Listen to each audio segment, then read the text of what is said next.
Welcome to the deep dive. So, if you're tuning in, chances are you're feeling something, well, maybe a bit heavy in a key relationship, like a marriage or, a long term partnership. It's not always some huge drama, right? But that easy rhythm you used to have, it's maybe been replaced by this quiet, kind of nagging way. You probably know the signs. You still love each other, definitely. But the energy, it just feels like it's drained out of the everyday stuff. Conversations get shorter. That laugh you shared maybe feels a bit forced now. And the comfort, the safety you built, it's somehow hardened. Become routine. Tedious, even. You just feel stuck. Okay, so our mission today really is to dig into the pattern behind that feeling. We're going to be using the framework from DNOG's work, the respect curve for couples. And the core idea is kind of surprising. It suggests that when a connection feels strained, the real issue often isn't that affection is gone, but that respect has slowly, quietly eroded. Exactly. That's a key distinction.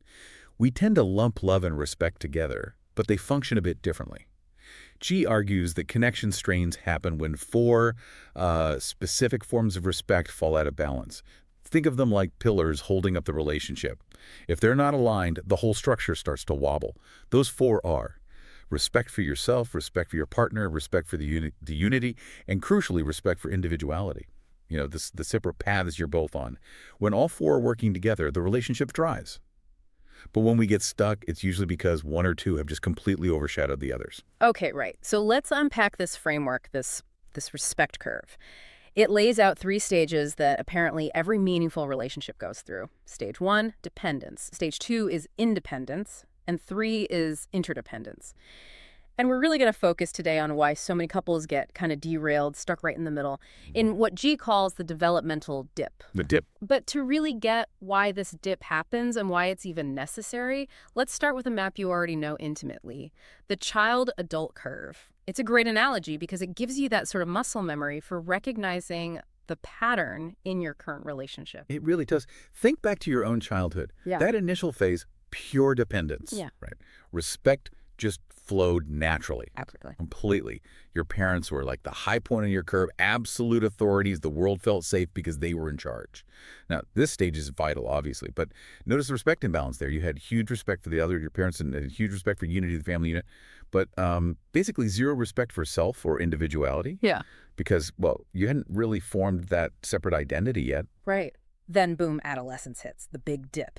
That's the independent stage. You start that really necessary work of separating, testing boundaries, and yeah, it often looks like full-blown rebellion. I bet you can remember thinking your parents were just complete idiots, right? Like they didn't understand anything about the real world. Right. And that messiness, that rebellion, it felt totally justified at the time.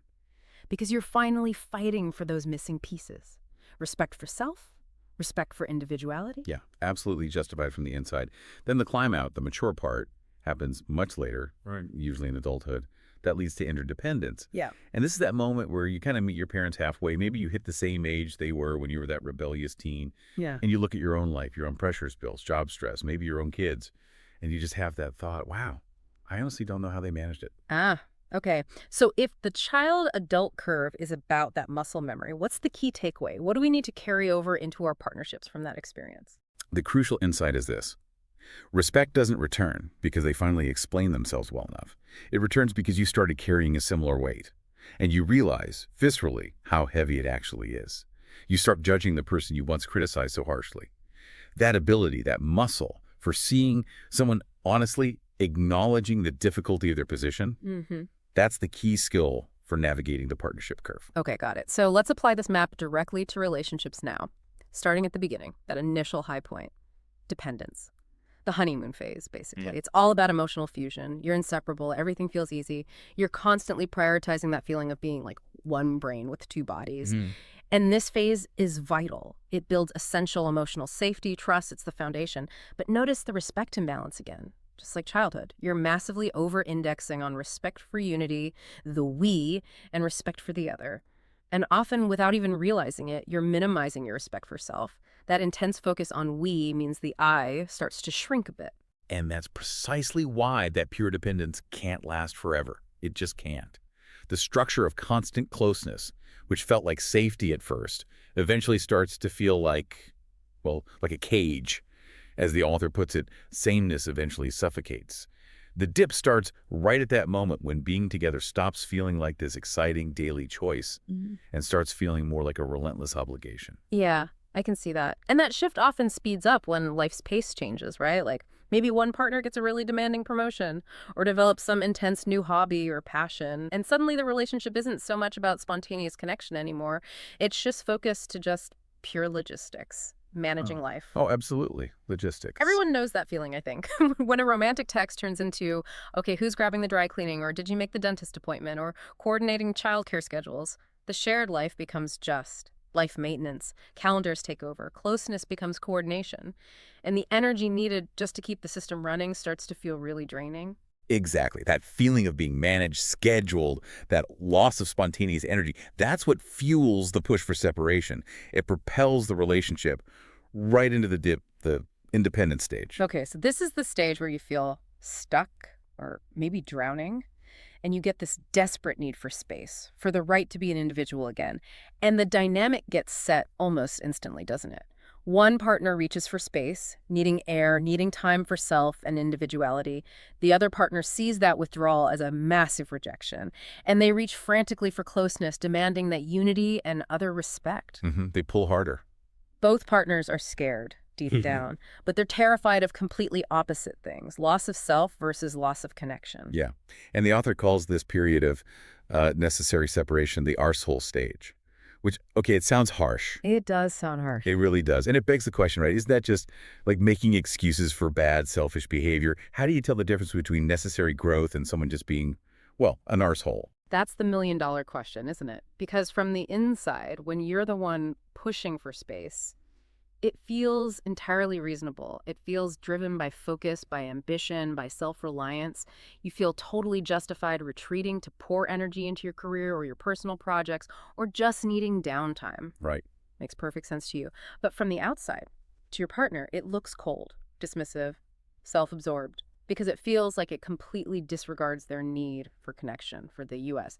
So the difference, I think, it lies in the intent and the communication, or lack thereof. Healthy independence is like a growth spurt, but it still communicates. It acknowledges the impact on the relationship. Selfishness is just withdrawal wrapped up in justification, often with zero communication. And the real danger here is the feeling of certainty that comes with it. G calls this the bulletproof phase. When you're in that independence drive, you become utterly convinced you are right. Your certainty feels like crystal clarity. You genuinely believe your need for growth justifies any distance, any coldness that results. It's like the emotional adolescence of the relationship. That's a great way to put it. The arguments stop being just about, who left the dishes out. They become fundamentally developmental. You're fighting for your identity, essentially, and your partner is fighting for the survival of the shared unit. And that creates this loop of misalignment that just destroys respect. It's action, response, action, response. One person pushes for space, the other pulls for connection. One withdraws, the other pursues. And neither one sees the pattern itself. They only see the person in front of them who seems flawed, or cold, or needy, or demanding. They're fighting the dip, the stage, instead of understanding it. Wow, yeah. That sounds utterly exhausting and completely counterproductive.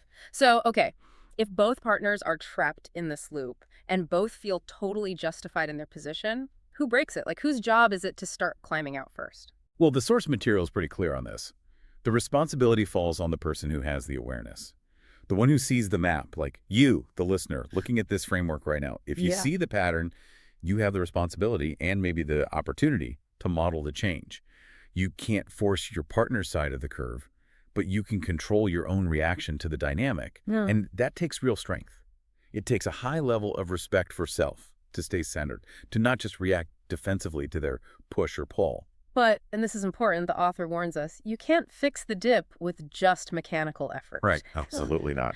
Like scheduling a date night purely out of guilt because you know you've been distant, or suddenly offering to help more around the house just because you feel obligated. That doesn't really fix the underlying issue. Exactly. A mechanical fix is like buying flowers because you feel bad, or forcing that mandatory quality time that just feels awkward and transactional.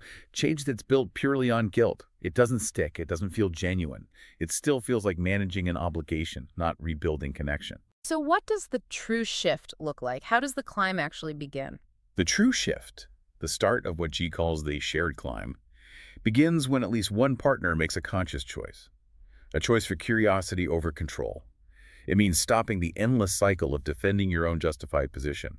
Instead of demanding space or demanding closeness, you start asking questions, questions about the pattern itself. Ah, okay. And this is where having a shared language, like the language of this curve, becomes really powerful. G shares this anecdote. It's a composite story about someone, let's call them Alex, who actually showed the respect curve diagram to their partner during one of these conflicts. And apparently the dynamic shifted almost immediately. It changed the whole nature of the fight. Mhm. The partner had this realization like, oh, okay, it's not just me versus them anymore. It's both of us kind of stuck in this pattern, in this dip. It reframed it as a shared problem, not a personal failing. Exactly. It depersonalizes the conflict.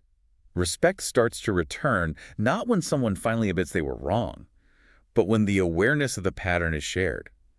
The work then isn't about winning the argument about the dip. It's about stopping the fight against the person and starting to work with the natural developmental rhythm of the relationship itself. Which leads us, naturally, to the final stage, interdependence, the goal. But it's crucial to understand this isn't just going back to the beginning, right? It's not a return to that suffocating closeness of dependence, Not at all. nor is it staying stuck in the isolated distance of independence. It's something new. It's described as the steady, balanced overlap, where freedom and connection actually cooperate. They work together. That's the key. Cooperation. This is where all four forms of respect finally get integrated and held in balance. You maintain your respect for self and individuality. You take the space you need when you need it. But you balance it with respect for unity and respect for the other. How? By communicating your movement clearly, by checking in, not because you have to, not out of obligation, but because you genuinely want to maintain that connection. Choice comes back into it.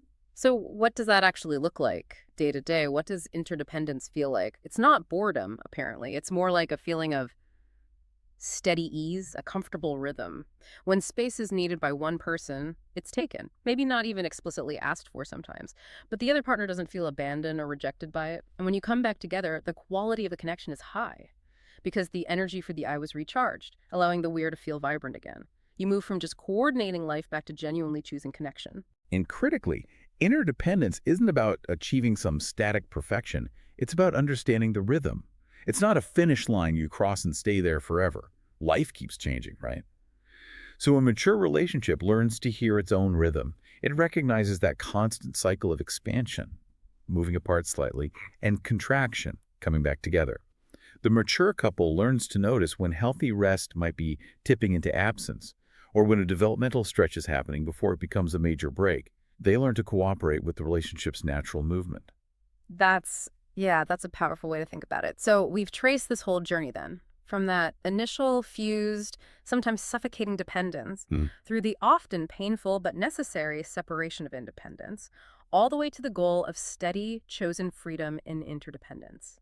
I think the key takeaway for you listening right now, especially if you feel like you're in that dip, is this. You're not broken. Your relationship isn't necessarily doomed. You're likely just transitioning. And this pattern, understanding this curve, actually gives you the map, the tools to potentially elevate the entire partnership. Absolutely. And maybe here's a final thought to leave you with something provocative that G mentions in the epilogue. This respect curve. It's not just for romantic love. This pattern dependence, independence, interdependence. It shapes pretty much every meaningful climb you make in life. Think about it. Friendships, working relationships with colleagues or mentors, maybe even your relationship with a long-term project or goal. The pattern itself doesn't really change, just the context. So the question to maybe mull over is, if this curve applies broadly, where are you right now on that curve in other important areas of your life? Your career, your key friendships, maybe even, interestingly, your relationship with yourself.